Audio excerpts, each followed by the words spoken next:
மக்களே, திமுக எம்எல்ஏ துரை சந்திரசேகரன் உங்களுக்கு ஞாபகம் இருக்கும். ஏன்னா ரீசெண்டாக மீம் மெட்டீரியலாக ஆனார். திரு விஜய் அவர்களை மிமிக் ஒரு மாதிரி வாய் வச்சு காட்டி 2வது நாளே என்ன பண்ணிட்டாரு, உட்கட்சிக்குள்ளேயே பூசல் தொடங்கணும்னு சொல்லிட்டு ப்ரெஸ் முன்னாடி நிற்கிறோன்ற ஒரு அறிவோ சுய நினைவோ இல்லாமல் எப்போ பார்த்தாலும் எதுக்கு சேகர் பாபுக்கு இம்பார்ட்டன்ஸ் கொடுக்குறீங்க அப்படின்னு பேசி அவரே அமைதியாகிக்கினார். இந்த மாதிரி நாகரிகம் நாகரிகம் தெரிந்தால் இன்றைக்கி பொது மேடையில் உங்களுக்கு ஆடி மாதம் முடிஞ்சு இப்போ திருமணம்லாம் தொடங்க ஆரம்பிச்சிருச்சா, ஒப்பாரியும் தொடங்கிட்டீங்க. இந்த வைக்கிற ஒப்பாரி என்னன்னா பெண்களை இழிவாக பேசுகிறது. இந்த எம்எல்ஏ விஜய் அவர்களை நடித்து காட்டுறாரு.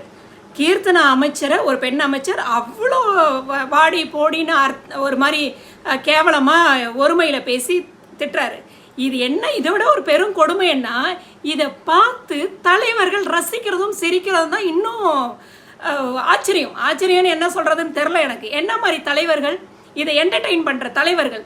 இப்போ நான் முன்னைய வீடியோலேயும் சொல்லியிருப்பேன், இந்த பேச்சாளர்கள்லாம் ஏறி பேசிட்டா என்ன தெரியுமா நினச்சிக்கிறாங்க, மேடையில் இருக்கிற தலைவர்களை குஷிப்படுத்தணும். இந்த தலைவர்களை குஷிப்படுத்துறது எப்படி, பெண்களை இழிவாக பேசுனா அவங்க சந்தோஷப்படுறாங்க, அப்போ இன்னும் கொஞ்சம் கூட இழிவாக பேசு. இது எல்லாருமே சொல்லியிருக்கிறாங்க, பெரிய பெரிய பத்திரிகையாளர்களாக சொல்லுவாங்க எப்பயுமே. இது திமுகவோட டிஎன்ஏ, பெண்களை இழிவாக பேசுகிறதும் திமுகவும் தனியாக பிரிக்கவே முடியாதுன்னெலாம் பேசியிருக்கிறாங்க.